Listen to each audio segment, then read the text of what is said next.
بسم الله الرحمن الرحيم. الحمد لله والصلاة والسلام على سيدنا رسول الله وعلى آله وصحبه ومن والاه وبعد.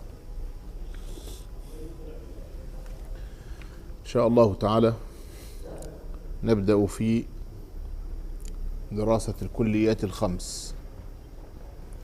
الكليات الخمس.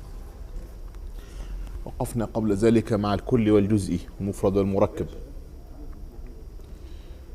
لعلكم تذكرون لما عرفنا الكلي وعرفنا الجزئي، عرفنا المفرد وعرفنا المركب، وقلنا بعد ذلك أن المفرد ينقسم إلى كلي إلى كلي وجزئي.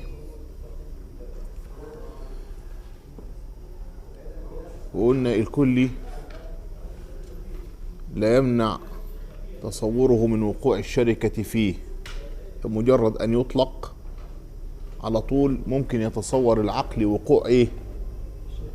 وقوعه على متعدد، يعني يقف تحت منه متعددون يقف تحته. فساعة ما أقول كلمة إنسان يبقى على طول أعرف إن ممكن يطلق على محمد إنسان وأحمد إنسان وعلي إنسان وزيد إنسان وهكذا. حيوان يبقى أنا عندي تحت من كلمة حيوان أشياء متعددة. بالعقل كده يدرك إن في تعدد، وإن لم يكن في الخارج كذلك. فالكل قد يطلق على واحد ولا تعدد له. فاكرين الكلام ده؟ 6 أجزاء، 6 أقسام اللي احنا قسمناهم قبل ذلك. إذن قضية الكلي إن أنا بأنظر إلى متعددين ثم أبحث عن القاسم المشترك أو الجامع المشترك بينهم، فأنظر فيه زيد وعمر وإبراهيم وعلي. ألا هو إيه اللي جمع؟ إيه الحاجة اللي تجمع كل دول؟ ألاقي كلمة إنسان، أهو ده اسمه كلي. وساعات بقى ألاقي كمان حاجة تانية، إن زيد وعمرو وعلي وإبراهيم وخليل ال5 دول شعراء. يبقى أصبحت الشاعرية هي كمان كلي. صح ولا لا؟ ما هو برضو حاجة مشترك ما بينهم. إذن أنا بعمل عملية تجريد أو عملية انتزاع لهذا الكلي من أفراده. يبقى في عندي أفراد وفي ما بينهم شيء مشترك، أنا باخد المشترك ده، هو ده اللي اسمه كلي. هو ده الكلي. طيب النهارده بقى عاوزين ننظر في الكل ده نظرة معينة، وهو ما علاقة الكل بأفراده؟ ما النسبة بين هذا الكل وبين الأفراد المندرجين تحته؟ ده بقى هو ده اللي احنا عاوزين نقف معاه النهارده. يعني أحمد وزيد وعلي وإبراهيم قمت قايل عليهم كلمة إنسان. ما علاقة كلمة إنسان بكل واحد من دول؟ ما علاقة كلمة إنسان كل واحد من دول؟ عندي أسد وعندي حصان وعندي حمار مثلا، وعندي إنسان، وأقول عليهم كلمة حيوان. ما هو الحيوان ده كل بالنسبة لدول، صح ولا لا؟ ما نسبة كلمة حيوان بالنسبة لدول؟ ده اللي عاوزين نحاول نفكر فيه النهاردة ونتعرف عليه. فبيقول لي أولا، وبيقول لي وأولا للذات إن فيها اندرج فانسبه أو لعارض إذا خرج، والكليات خمسة دون انتقاص، جنس وفصل عرض نوع وخاص. وأول 3 بلا شطط، جنس قريب أو بعيد أو وسط. وأولا للذات إن فيها اندرج، أولا اللي هو مين بقى؟ الكلي هيقسمه لي الأول إلى إلى ذاتي وإلى عرضي.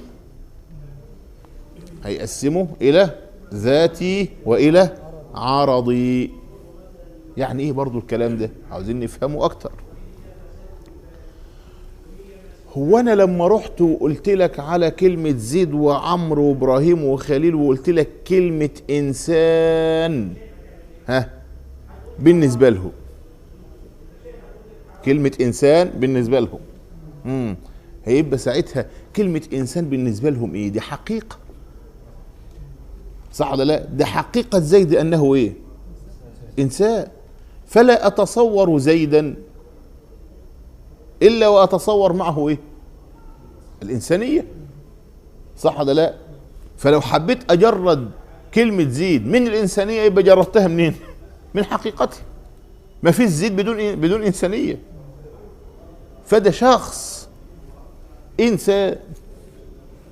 وضحت القضية؟ لكن الشاعرية ده امر ايه بقى؟ امر زائد، امر عارض، خارج حقيقة كلمة زيد، بحيث لو فقدنا الشاعرية مش هنفقد زيد، انما لو فقدنا الانسانية نفقد ايه؟ نفقد زيد. فلا يتصوره العقل. عرفت الفرق ما بين انسان وشاعر؟ عرفت الفرق ما بين انسان وكاتب؟ انسان واديب، انسان وخطيب مثلا. يعني كل ديت التانية دي كلها امور عارضة زائدة على الذات. شوف، اتصور الذات بدونها، وممكن تنفك عن الذات وحقيقة الذات تبقى قائمة في الذهن. انما كلمة انسان بالنسبة لزيد واحمد ده ديت ذاتية فيه، ده حقيقته، دي ماهيته، بحيث لا يتصور العقل ولا يتعقل هذا الشيء اللي هو زيد ده هو بدون الانسان. ما يحصلش اصلا تصور في العقل. انما تعقل الشيء، تعقل العقل لهذا الشيء متوقف على ايه؟ على هذه الحقيقة. يقولوا بقى ساعتها ايه؟ يقولوا شوف، ما دخل في حقيقة الشيء فهو الذاتي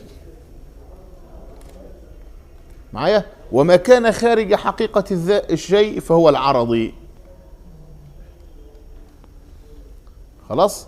يبقى حقيقة الشيء أنا عندي لما أتأمل كده ألاقي حقيقة الشيء هي ماهيته، ذاته،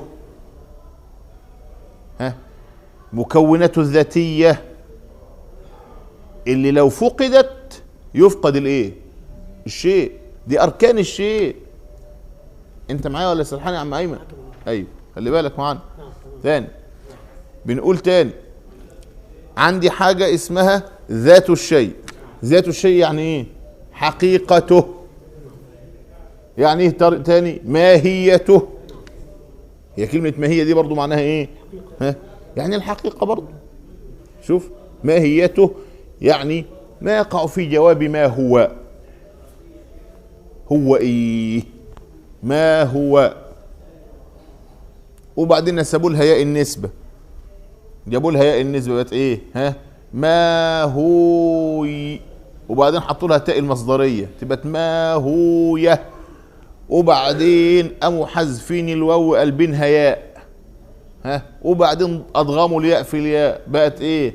ما هي. شوف، في اصل كلمة ما هي يعني كده، يعني ما يكون في جواب ما هو. فماهية الشيء، حقيقة الشيء، ذات الشيء لا تنفك عنه، بل لا تعقل اصلا هذه الاشياء الا بحقائقها. فمتوقف تعقلها على تعقل ايه؟ على تعقل الحقيقة، على تعقل ذاتها. معايا؟ يبقى الاشياء اللي هي داخلة في مكونات الشيء ولا تنفك عنه على الاطلاق تسمى ساعتها ايه بقى؟ ذاتية. الذاتيات. تعال نضرب مثلا كده، الانسان. تعال نتأمل في ذاتياته، اتأمل في اوصافه، احط الاوصاف كده قدامي كلها ايه؟ هقول الانسان كائن حي. طب ما في كائنات حيه كتير، صح ولا لا؟ بس ديت حقيقته انه كائن ايه؟ حي، ناطق، مفكر. وبعدين نامي، بينمو. وبعدين جسم يشغل حيزا من الايه؟ من الفراغ. انت لو بحثت في كل هذه الاشياء تجدها امور ايه؟ داخله في ذات الانسان. شوف، فجزء من ذاتياته انه جسم، وجزء من ذاتياته انه نامي، وجزء من ذاتياته انه كائن حي، وجزء من ذاتياته انه ناطق. دي اسمها كلها ذاتيات. وهقول بقى ماشي بيمشي، واقول كمان ان هو بيضحك، واقول انه بيكتب، واقول ان عنده طبيعة التدين، واقول انه بيتناسل، صح ولا لا؟ الخ الخ الخ. دي كلها اسمها ذاتيات ولا عرضيات؟ يعني لو ما مشيش مش هيبقى انسان. شفت بقى؟ تتعقل كلمة انسان بدونها. طب مش متدين، ملحد خالص، ويبقى ايه؟ برضه انسان، مع انه ايه؟ ملحد ما عندوش دين اهو، بس انسان برضه. نعم.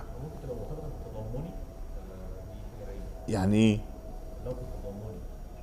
انه متضاد تماما، انه متضمن لهذه الايه؟ الحقائق. لكن احنا بنتكلم على متضمن بقى لامور ذاتيه وامور عرضيه معا، فاحنا عاوزين نفصل ما بين الذاتيات والعرضيات.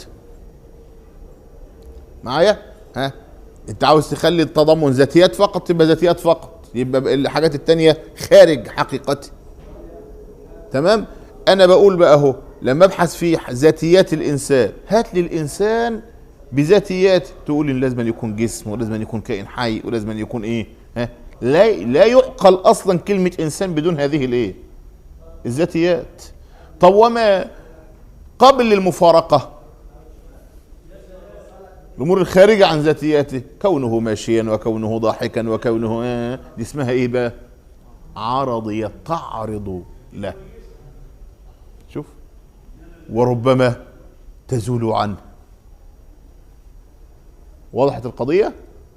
مش متوقفة القضية في تعقلها للإنسانية على معرفة هذه الأشياء. لو أنا قلت كلمة خمرة، قول لي كده ذاتيتها، قول لي أوصافها كده على بعضها كده. خمر، سائل، صح ولا لا؟ سائل. وإيه كمان؟ مسكر، حلو. وإيه كمان؟ معتصر من، صح ولا لا؟ معتصر من. وايه كمان؟ وليه رائحة، صح؟ وله لون، مش كده برضه ولا لا؟ ايوه.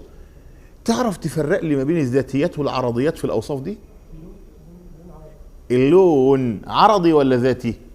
عرضي، لانه ممكن تبقى صفرة وممكن تبقى ايه؟ حمر، وهكذا. الرائحة تختلف ولا ما تختلفش؟ يبقى عرضي ولا ذاتي؟ عرضي. انما كونها سائل، شوف، ذاتي، سيال، ذاتي. تمام ولا مش تمام؟ كونها مسكرة، ما هو لو ما كانتش مسكرة ما تبقاش اسمها ايه؟ خمرة. وهكذا كونها جسم يشغل حيزا من الفراغ، صح ولا مش صح؟ ايوه، دي اسمها ذاتيات. يبقى لابد ان تفرق في رأسك بين الذاتيات والايه؟ والعرضيات.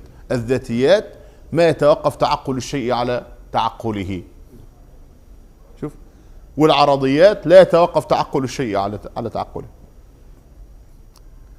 ديت خارج العرضيات، خارج الذات، طارئة عليها. طب والذاتيات؟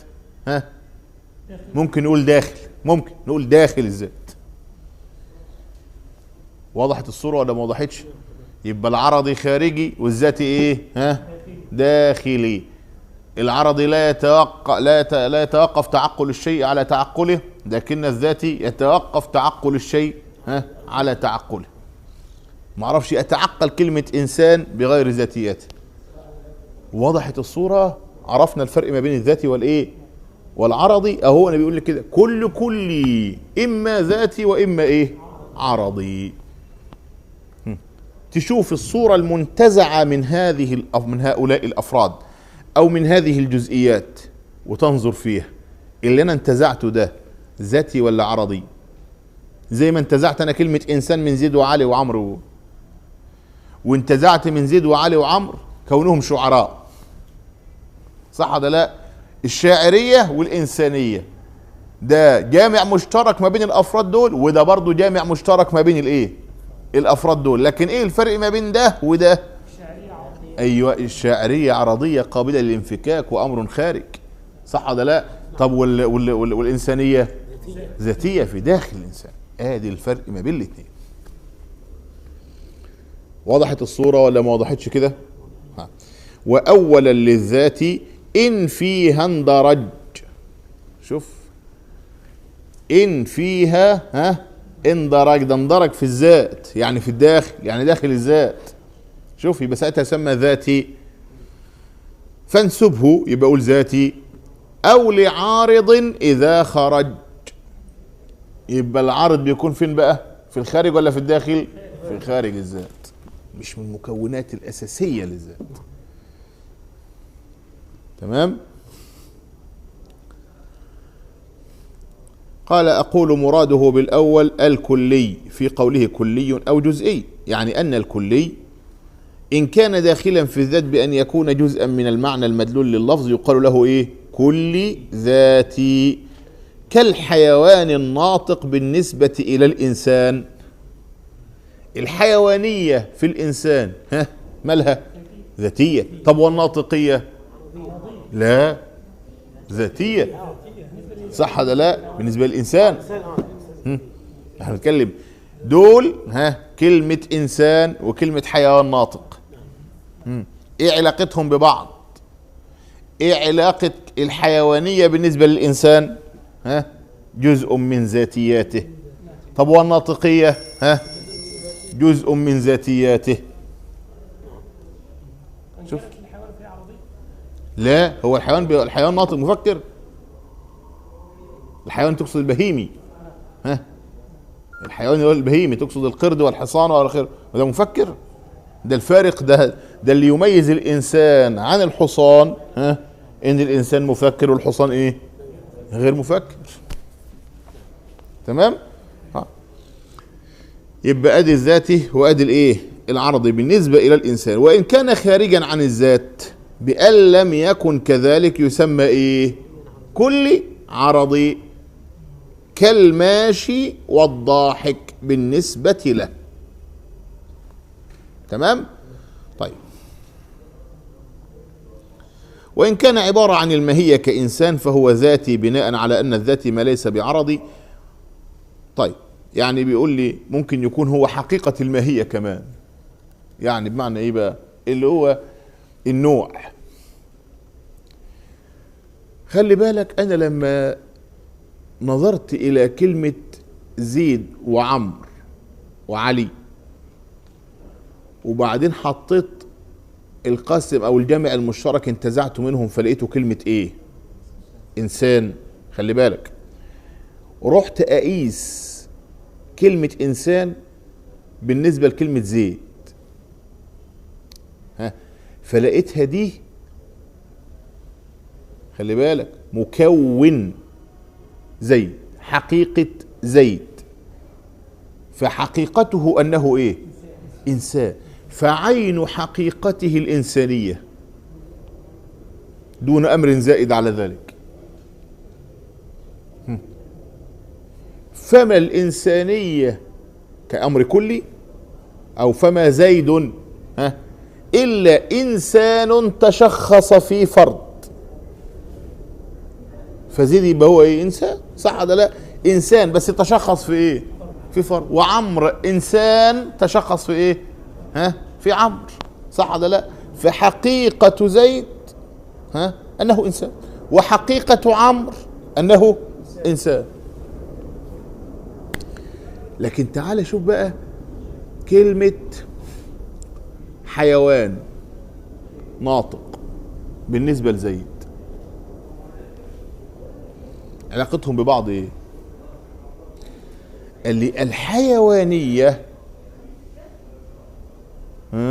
جزء من حقيقة زيد، جزء من حقيقة زيد، والناطقية جزء آخر، وكلاهما ذاتيان. شوف، جزء من الحقيقة وده جزء من الايه؟ من الحقيقة. تعال أبسطها لك أحسن شوية. أنا لما سألتك عن ما عمرو وزيد وعلي، ما حقيقة هؤلاء؟ قلت لي إنسان، مش كده برضو؟ طيب عايز أسألك تاني، أقول لك ما حقيقة زيد وأسد وحمار وحصان؟ هتقول لي إيه؟ حيوان. القاسم المشترك ما بينهم كله أنه حيوان، والقاسم المشترك هناك كان إنه إيه؟ إنسان، في زيد وعمرو وعلي. تمام؟ طيب لما أنا أحب أتأمل بقى حقيقة الحصان أنه إيه؟ أنه حيوان، وحقيقة زيد أنه حيوان هو كمان، صح ولا لا؟ علاقة الحيوانية هنا بزيد وعلاقة الحيوانية هنا بإيه؟ بالحصان، إن ده جزء من ماهيته وده جزء من ماهيته، لأن فيه جزء آخر هيفصل ما بينهم هما الاثنين، أن هذا ناطق وهذا صاهل، صح ولا لا؟ يبقى كده أصبحت هناك فروق ذاتية اهي ما بين الاثنين، هذا ناطق وذاك إيه؟ صاهل. طب والحمار في حاجة تانية تفصل ما بينهم اللي هو إيه؟ ناهق، مش كده؟ ودي كلها ذاتيات، دي كلها إيه؟ ذاتيات. شوف، لما اجي اقول بقى الحيوان بالنسبة لزيد والإنسان بالنسبة لزيد، ايه الفرق ما بينهم؟ كلاهما ذاتي، ادي حاجة صح، كلاهما ذاتي. وايه كمان بقى؟ ان ده حقيقة الماهية، شوف دي الماهية بعينها اللي هو الإنسانية، إنما في الحيوانية ده جزء ماهية، صح ولا لا؟ جزء من الماهية. الحيوانية بالنسبة لزيد جزء ايه؟ جزء ماهية. والإنسانية بالنسبة لزيد ده عين الماهية. شوف، عين الماهية، ادي الفرق ما بينهم. فعشان كده بيقول لي هتلاقي بقى إذا كان هذا عين الماهية فهو نوع، وإذا كان جزء الماهية فإن كان مشتركا فهو جنس، وإن كان غير مشترك فهو فاصل. أما إن كان خارج الماهية اللي هي العرضي بقى فإن كان خاصا يميز فهو خاصة، وإن كان مشتركا عاما فهو عرض عام. وبذلك قسموا هذه الكليات إلى 5 بسبب هذا الأمر. تاني، الأمر الذاتي أنظر فيه وأشوف كده، أعمل عملية تناسب أو نسبة، أشوف حقيقة النسبة بين هذا الجزء وبين ذاك الكلي. الجزئي أقول كلمة زيد، الكلي كلمة إيه؟ إنسان مثلا. طيب، والكلي أيضا كلمة حيوان، والكلي كلمة ناطق، مش كده برضه؟ دي كلها كليات، وكليات ايه؟ ذاتية، كليات ذاتية. انا بقى بشوف العلاقة ما بين الجزء وهذه الكليات ال3 على الاقل دول، ايه العلاقة ما بينهم؟ قال لي انت شايفهم كلهم ذاتيات؟ قلت له قال لي تأمل في كل واحدة منهم، تأمل، فستجد اما ان تكون هي عين هذا الجزء، عينه، واما ان تكون جزءا منه، مش عينه بقى، امال ايه؟ جزء من مكونات، مش كل مكونات. وضحت؟ إن كانت عين هذا الكل فذاك النوع، وإن كانت جزء من هذا الجزء، جزء منه هذا الكل جزء، اللسان بقى تنظر هو جزء مشترك بينه وبين غيره ولا جزء يميزه عن غيره. فإن كان مشتركا بينه وبين غيره جنس، وإن كان مميزا له عن غيره يبقى فصل. وضحت؟ يبقى احنا عرفنا ان في الكل ينقسم الى ذاتي والى ايه؟ عرضي. الذاتي في الداخل والعرضي فين؟ في الخارج. وبعدين اروح انظر في هذا الذاتي، انظر فيه واتامل فيه واشوف ما علاقته بهذا الجزء. اما ان يكون هو عين ماهيته، واما ان يكون جزءا من ماهيته. او انظر لقيته جزء من ماهيته انظر فيه، اما ان يكون مشتركا بينه وبين غيره، بين عدة مهايا، بين عدة حقائق، يبقى ساعتها اسمه جنس. واما ان يكون مميزا لهذه الماهية عن غيرها، يبقى ساعتها اسمه ايه؟ اسمه فصل. انت معايا؟ تاني بالمثال لما اجي اشوف كلمة زيد، وعندي دلوقتي 3 ذاتيات: انه انسان، وانه حيوان، صح؟ وانه ناطق مفكر. ما علاقة كل واحدة بكلمة زيد؟ ماهية زيد. ما علاقتها بكلمة إنسان؟ ده تمامها، ده عينها، صح ولا لا؟ وما علاقة كلمة زيد ماهية زيد، ما علاقتها بالحيوانية؟ جزء من ذاتيات زيد، كونه كائن ايه؟ كائن حي، حيوان، صح ولا مش صح؟ وما علاقة الناطقية بكلمة زيد؟ برضو جزء من مكوناته. فما الفرق بين هذا الجزء وذاك الجزء؟ أن الحيوانية مشتركة بين ماهية زيد وماهية الأسد وماهية القرد وماهية الحمار. وبما أن هذه مشتركة بين هذه المهايا يسمى إيه؟ جنس. تمام؟ وأما الناطقية فهي إيه؟ مختصة بالإنسان تميزه عن غيره. تمام؟ وهو أيضا ذاتي، الناطقية ذاتية. تمام؟ لكنها تفصل ماهية إنسان، ماهية زيد في إنسانيته، عن ماهية الإيه؟ عن ماهية الحصان، وعن ماهية الحمار، وهكذا. وضحت الصورة؟ فبعد ما قسمنا الكل إلى ذاتي وعرضي، قسمنا الذاتي إلى إيه؟ 3 أنواع: نوع، وإيه كمان؟ وجنس، وإيه كمان؟ وفصل، مش خاص، فصل. تمام؟ نعم. الماهيات يعني الحقائق، ماهية الشيء يعني حقيقته.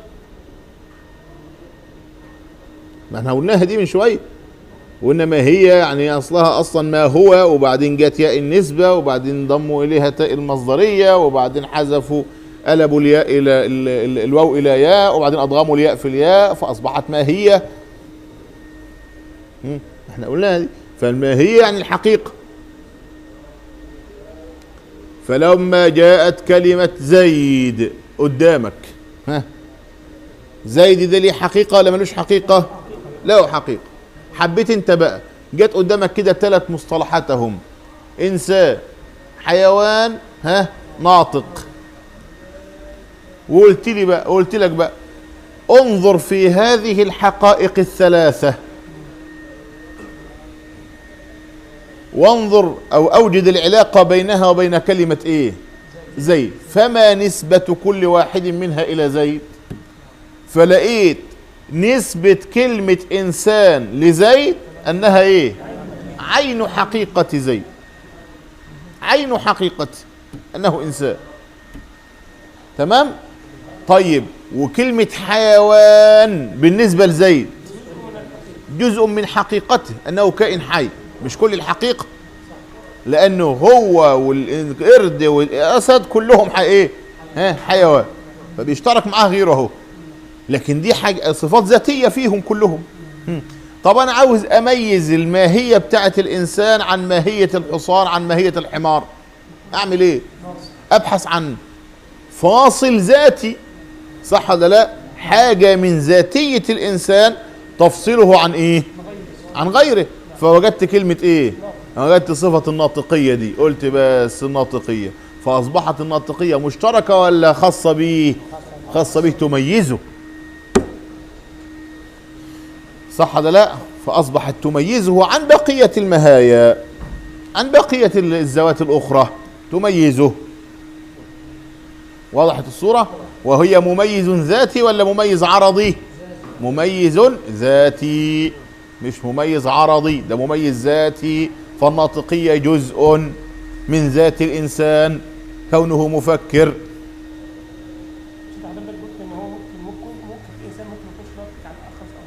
لا، الناطقية مش معناها كده، ما انت منك لسه جاي النهارده بس. ايوه، الناطقية مش معناها كده، مش الكلام ده، الكلام النفسي مش الكلام اللفظي. الكلام النفسي يعني الكلام القائم بداخل النفس، اللي هو التفكير، ترتيب الكلمات بداخل الذهن اللي هي عبارة عن أفكار. وضحت القضية كده؟ أو احنا دي الناطقية بقى، مش الناطقية ان هو ايه؟ ان هو الكلام اللفظي، لا. فكلمة ناطق يعني مفكر، فالإنسان حيوان ناطق يعني حيوان ايه؟ مفكر. ويمكن في الحلقة الأولى لما اتكلمنا عن كلمة منطق، ايوه، النطق هو التفكير هنا، مش النطق هو الايه؟ هو الكلام كده اللفظي. تمام؟ طيب، يعني زيد من كل، زيد ده مفرد، جزئي، ايوه. وما نسب اليه من الثلاث انواع دول يعتبر علاقة كلمة زيد اللي هو جزئي بكل واحدة من الكليات ديت. فوجدت أن الكلية الأولى اللي هي كلمة إنسان ديت ماهيته وعينه وحقيقته، تمام؟ إنما الحيوانية جزء من حقيقته، صح ولا لا؟ والناطقية جزء من حقيقته، لكن الحيوانية جزء مشترك بين حقيقته وحقيقة إيه؟ غيره، فغيره أيضا فيه حيوانية. فإذا أردت أن أميزه جئت بإيه؟ بفصل ذاتي اللي هو إيه بقى؟ الناطقية تخصه، والناهقية تخص الحمار، والصاهلية تخص الأسد. أصبحت بفرق ما بينهم أهو. وضحت الصورة ولا ما وضحتش كده؟ زيد نفسه جزئي، جزئي طبعا، زيد نفسه جزئي. ده أنا بدور على النسبة، النسبة بين كلمة زيد وبين الكليات. تمام؟ ونظرت في الكليات فوجدتها إما أن تكون ذاتية وإما أن تكون إيه؟ عرضية. والذاتيات إما أن تكون هي تمام الماهية وإما أن تكون جزء من الماهية. وجزء الماهية إما أن يكون مشتركا بين عدة ماهية وإما أن يكون خاصا بماهية محددة. فإن كان مشتركا فهو الجنس، وإن كان خاصا بماهية محددة فهو الفصل. تمام؟ وإن كان عين الماهية فهو النوع. وضحت كده الصورة ولا لسه؟ قلت لك هنحتاج لهذا الكلام واحنا بنقرأ في الفقه. عاوزين نميز الخمر عن غيرها، هنعمل ايه؟ هنبحث عن الذاتيات للخمرة. ذاتيات الخمرة ايه؟ كونها سائل. وذلك لما يعرف لك الخمرة هناك هو ايه؟ سائل مسكر. شوف بيعرفها ايه كده بايه؟ بذاتياتها. ولذلك انت محتاج للكلام بتاع الكليات الخمس ده ليه؟ علشان انت محتاج للتعريفات، واساس المنطق زي ما قلت لك يبحث في التصورات ويبحث في التصديقات، ومنتهى التصورات التعريفات، ومنتهى التصديقات الحجج والبراهين. مش احنا قلنا الكلام ده قبل كده؟ ها، منتهى التصورات. انت عاوز توصل في النهايه الى ايه؟ اضع تعريفا منضبطا جامعا مانعا. طب ولما يبقى امتى جامع مانع بقى؟ لما يبقى متعلق بالذاتيات خاصه. فاقوى التعريفات هو المتعلق بالايه؟ بالذاتيات. يبقى انا محتاج ان انا اعمل ايه؟ اعرف الذاتيات لكل شيء وافصلها عن العرضيات، علشان لما احب احط تعريف احطه بذاتياته عشان ينضبط. لما يجي يقول لي عرف الخمر اقول له سائل، شوف، مسكر، شوف الكلام، سائل اهدي ذاتيه في الخمر، ذاتيه في الخمر، حقيقه فيها. يعني لو الحشيشه بقى مش خمره، لا مش خمره. يعني لو الافيونه مش خمره، مش سائل. طب دي بتسكر، ولو ده تدخل معي في كلمه ايه؟ ها، خمر. فالخمر اصلا لازم أن يكون ايه؟ ها، من ذاتياته ان يكون سائلا. سائلا. فاحنا احتجنا الى قضيه الكليات الخمس علشان تقوم عليها قضيه الايه؟ التعريفات. نعم. هو خمر ملهاش فصل. لا ليه؟ سائل مسكر. مسكر فيها مسكرات تانية، وسائل فيه سائل. خلاص يبقى هو بنجيب فصل. لا استنى علي. احنا بنقول دلوقتي الخمر دي عباره عن ايه؟ ها، سائل، وبعدين ذاتي. ده ذاتي ده. طب ده ذاتي عام ولا خاص بيها؟ فاصل. لا ده عام، ده في حاجات سوائل اخرى، مش كده؟ طيب سائل مسكر، في سوائل تانية مسكرة معايا؟ ها، ما انت هتراعي كلمة السائلية. هتجيب لي الحشيش تقول لي ممكن يسكر الانسان ويدوخ الانسان ويذهب عقله، اقول لك ايوه. طيب ولا الافيون؟ بس ما هو السائل هنخرجه بالايه؟ بالقيد الاول. تمام. فما دام مسكر بس مش سائل ما يبقاش داخل معانا في الخمر.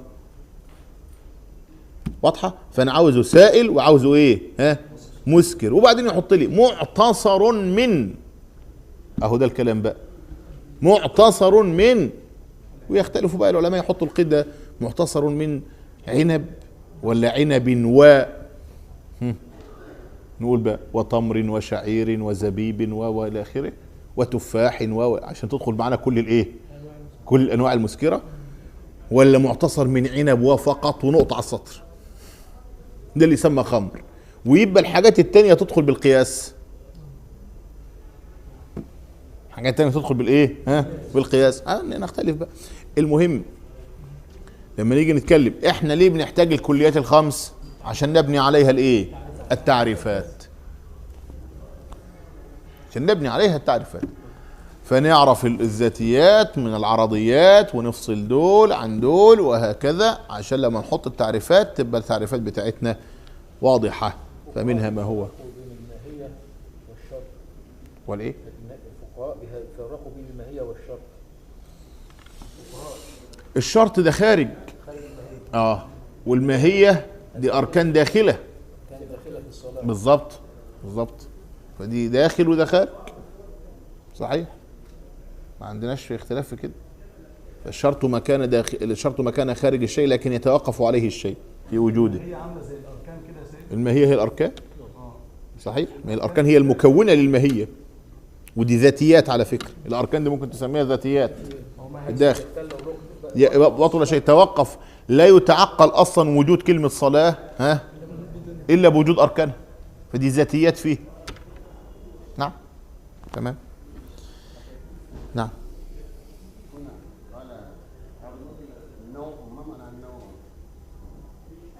الايه؟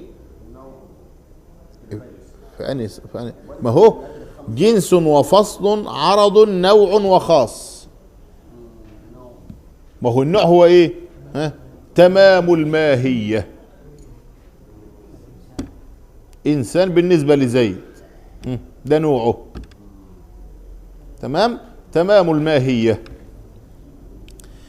يبقى كأن النوع يدل على متكثر في الأعداد لا في الحقائق،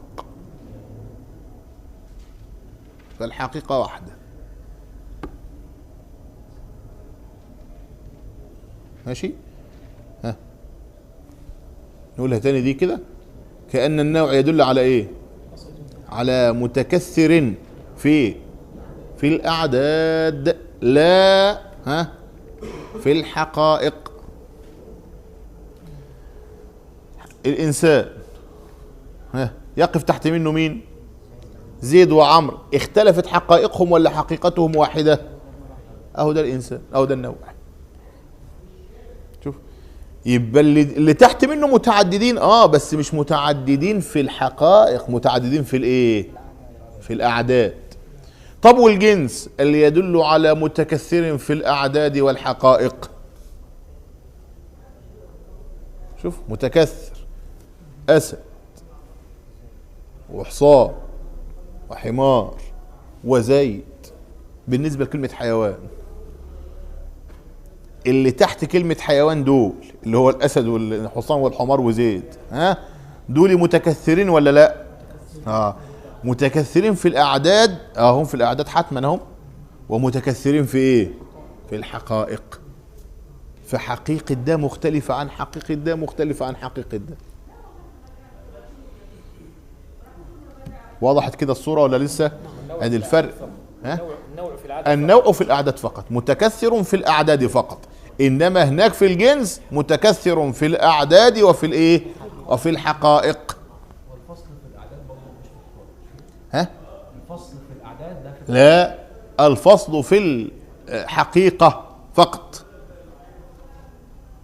الفصل بيقول لي ده هو يميز الإنسان عن الحيوان بكونه ناطق.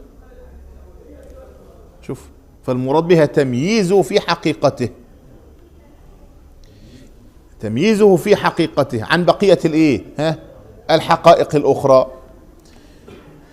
طيب، قال لي وإن كان عبارة عن الماهية. طب خلاص دي قلناها. والكل الذاتي إما أن يكون مشتركا بين الماهية وبين غيرها، اللي هو إيه بقى ده؟ الجنس. أو مختصا بها. فالأول يسمى جنسا كالحيوان بالنسبة للإنسان، والثاني يسمى إيه؟ فصلا كالناطق بالنسبة له. والكل العرضي إما أن يكون مشتركا أو مختصا، اللي هو خارج الماهية بقى، اللي هو الايه؟ العرضي. العرضي اللي هو خارج الايه؟ خارج الماهية. كلمة عرض يعني حاجة ايه؟ زائلة، صح ولا لا؟ وعرض الدنيا سمي بهذا الاسم ليه؟ لأنه بيزول، مش كده برضه؟ فالعرض أمر خارج على الذات. ادي معنى العرض. والعرض اللي هو زي البياض اللون كده، وهو أساس العرضي. العرض أساس الإيه؟ العرضي. بمعنى إيه؟ كلمة عرض يعني ما لا يقوم بذاته، مقابلة لكلمة جوهر. كلمة عرض في حد ذاتها كده، عندي حاجة اسمها عرض وحاجة اسمها إيه؟ جوهر. الصفات عرض ولا جواهر؟ أعراض، صح ولا لا؟ أعراض، زي البياض والسواد وزي الحلم والصبر والعلم. دي أعراض تقوم بإيه؟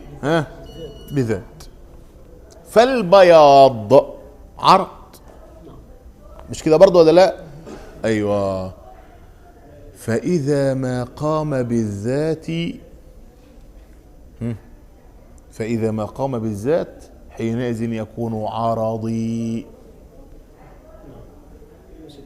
اللي هو الأبيض. كون الشيء ايه؟ أبيض. يبقى البياض حاجة وكون الشيء ايه؟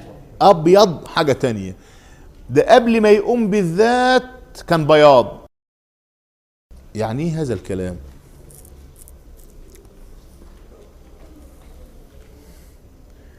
انا لما اجي ابحث في الانسان وابحث في ذاتياته، اجد من ذاتياته انه كائن حي حيوان، ومن ذاتياته انه نامي، ومن ذاتياته انه جسم، مش كده برضه ولا لا؟ ومن ذاتياته انه جوهر. شوف دي كلها ذاتيات في مين؟ في الانسان. هل لي ان ارتب هذه الجنسيات فاجعل كل واحده تحت الاخرى واجعل الاقرب فالاقرب؟ معايا؟ ممكن. ازاي؟ قال لي هات كده كلمه انسان وكلمه حيوان فوقها، وكلمه ناطق نامي فوقها، ماشي، وكلمه جسم، وبص في النسب، نسبة كلمة إنسان لكلمة جسم بعيدة ولا قريبة؟ بعيدة. ليه؟ عشان بينهم أشياء كثيرة. ده لو قلت الإنسان جسم، ده في الحقيقة أنا بهوأت العملية قوي. ليه؟ لأن الجسم سيدخل فيه أشياء كثيرة. الجماد جسم، والنبات جسم، والحيوان جسم، وكل ما يشغل حيزا من الفراغ فهو إيه؟ فهو جسم. فده بعيدة قوي. طب ولو قلت عنه نامي، طب ما هو النبات نامي والحيوان نامي، صح ولا مش صح؟ شفت؟ طب ولو قلت عنه حيوان، طب ما هو برضو الحصان حيوان والقرد حيوان مش كده برضو ولا لا؟ واضحة؟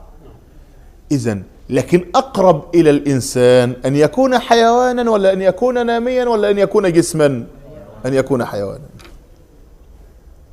فلما أرتب هذا المسلسل أو هذه التسلسلات يبقى أشوف الأقرب إيه، علشان ما أدخلش إيه معايا حاجات كتيرة واضطر أبحث عن قيود لتخرجها معايا. ولذلك يقول لك لما تيجي تعرف، عرف بالجنس القريب، ما تبعدش، عرف بالايه؟ باقرب جنس له.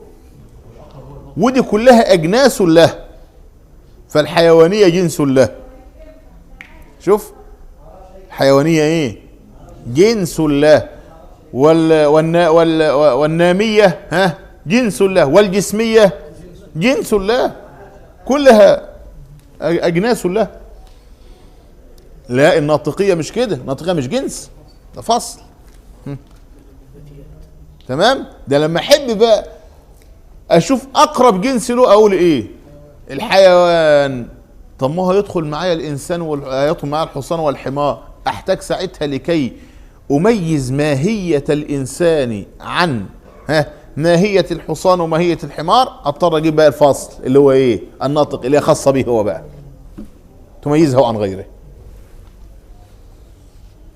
واضحة؟ يبقى أنا محتاج دلوقتي أجيب الفصل عشان أميزه. الفصل ده مشترك بين عدة ماهية ولا خاصة بماهية الإنسان؟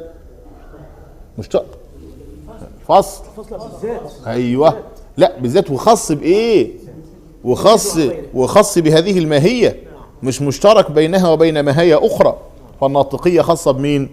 بالإنسان. تمام؟ إنما كلمة حيوانية دي مش فاصل. أمال ده إيه ده بقى؟ ده جنس، صح ولا لا؟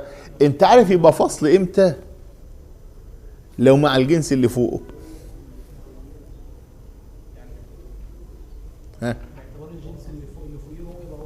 يبقى هو فصل بالنسبه له.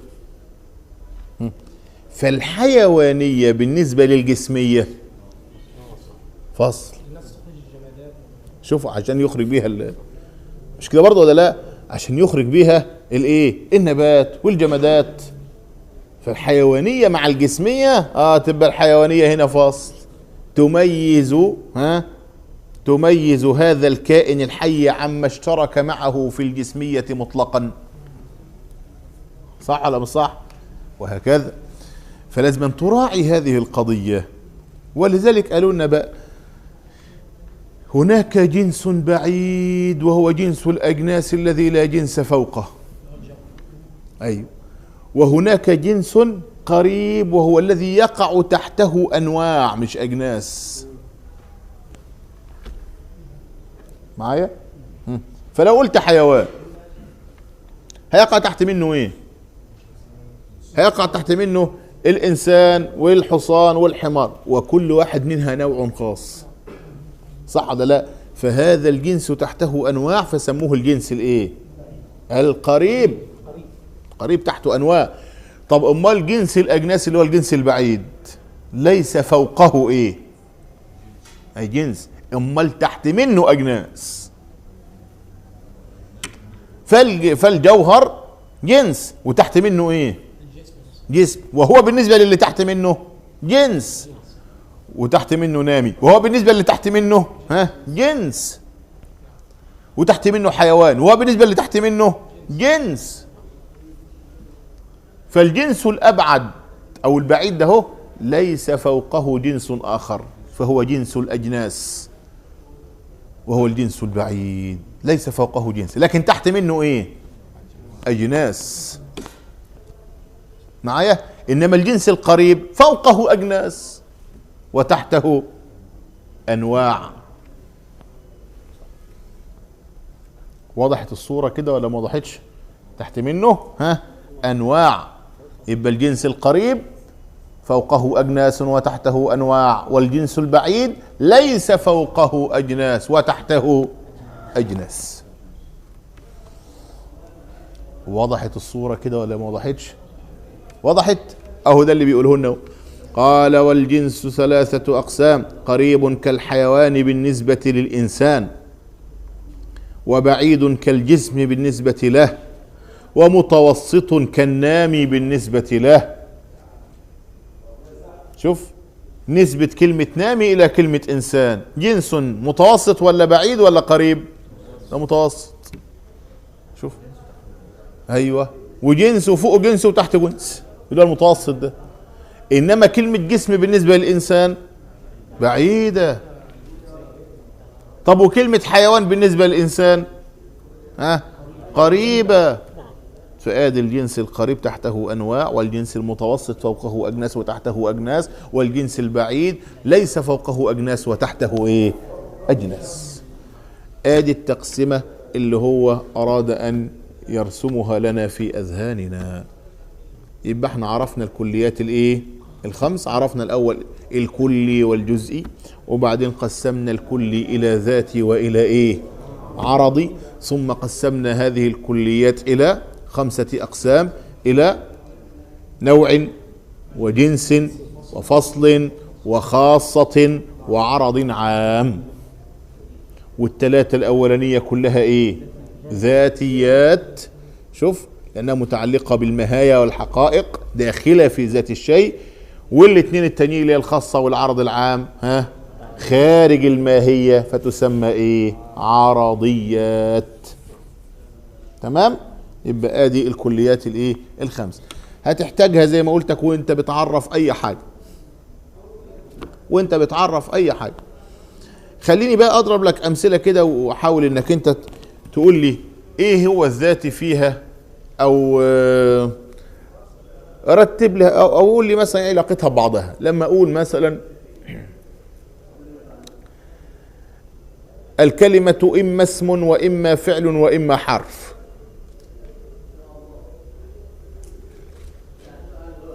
الكلمة إما اسم وإما فعل وإما حرف. ما علاقة الكلمة بكل واحدة من دول؟ اسم، فعل، حرف. ما علاقتها؟ ما علاقة الكلمة بإيه؟ اسم وفعل وإيه؟ وحرف. ما علاقتها بها؟ يلا اكتبها واجب، اكتبها واجب عندك كده. ما علاقتها بها؟ ايه، روح ابحث بقى. ما علاقتها بها؟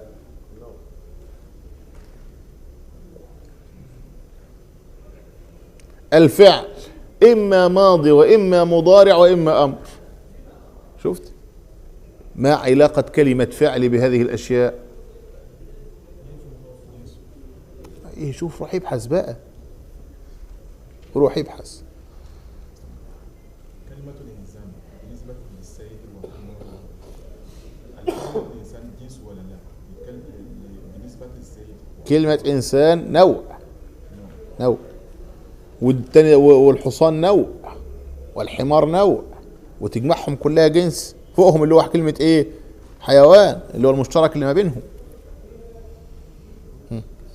فاحنا نبحث دايما عن المشترك، ونبحث هو ذاتي ولا عرضي.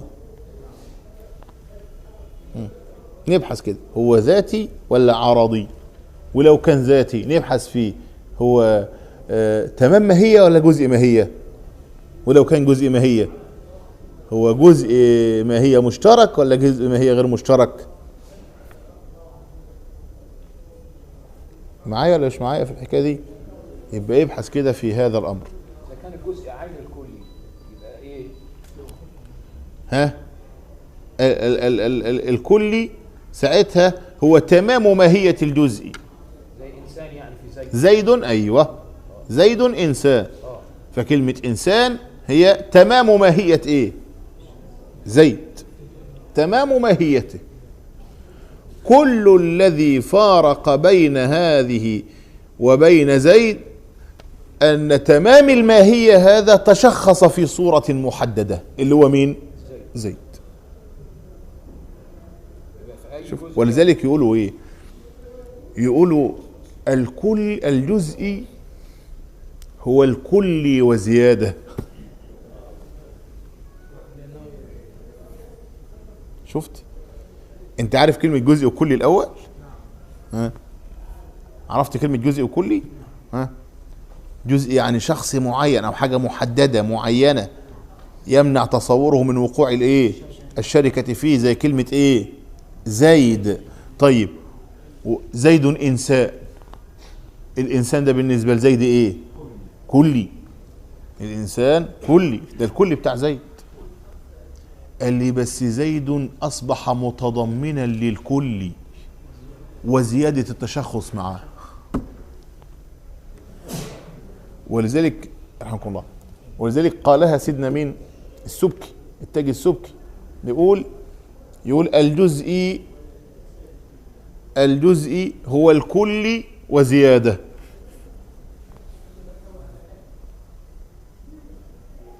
معايا؟ الكل بعض الجزء. الكل ايه؟ ها؟ بعض الجزء. ويلغز بها دي الكل بعض الايه؟ بعض الجزء. تبقى لغز دي. ها؟ طب ليه بقى؟ ليه الكل بعض الجزء؟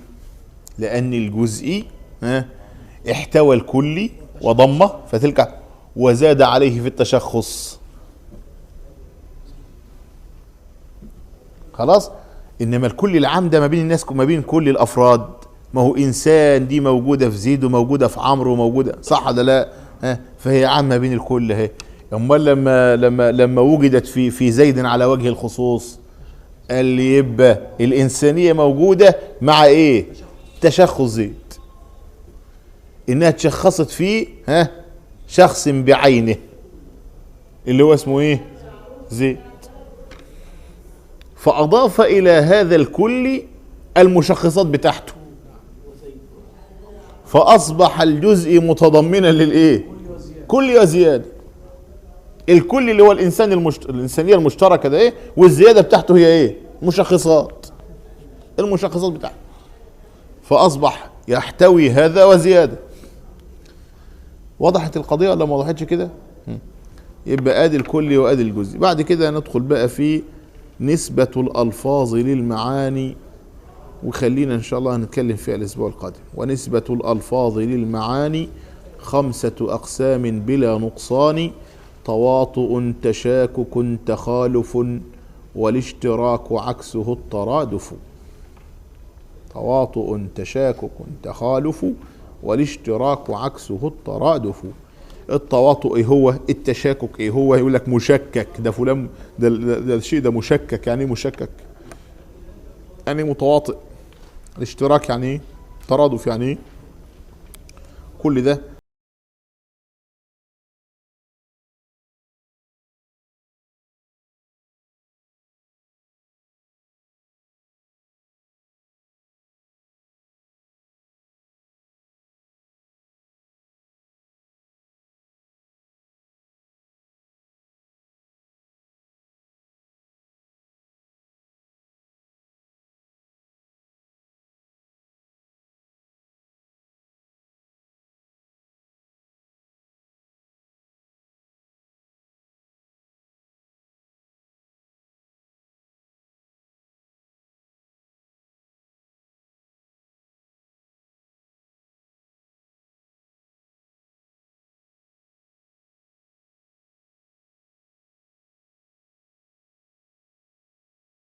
إن شاء الله.